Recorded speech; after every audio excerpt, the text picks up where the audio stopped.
sommes sur le tout récent bateau, le tout dernier que notre chantier a fabriqué, qui s'appelle le XP38.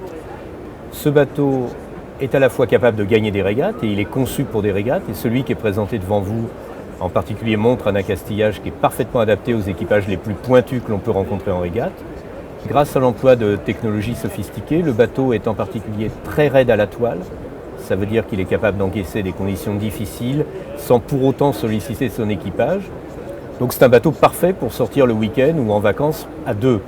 Donc c'est cette dualité régate et capacité de naviguer en famille qui est, je crois, le grand succès de ce modèle.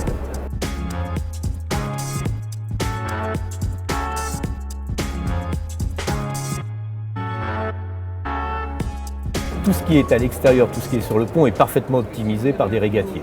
Donc on trouve tous les retours sous le pont, dans des zones qui sont dégagées du cockpit.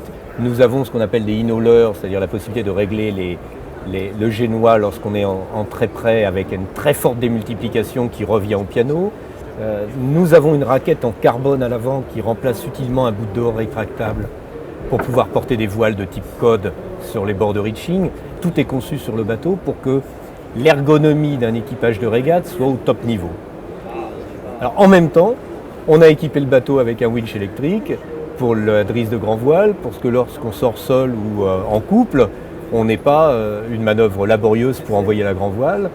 L'ergonomie d'un bateau de régate est paradoxalement extrêmement bien adaptée à la navigation en équipage réduit lorsqu'on veut vraiment sortir à deux. Ce qui caractérise l'intérieur de ce bateau, c'est encore une fois la recherche d'un bateau optimal pour la régate, donc une recherche de poids.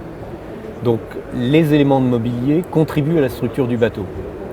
Ce qui veut dire que dans ce bateau, on a choisi d'avoir des surfaces en polyester, on va dire assez importantes, qui contribuent à la structure. On a cherché à alléger le mobilier et on a aussi cherché à donner une impression de lumière et de clarté dans le bateau.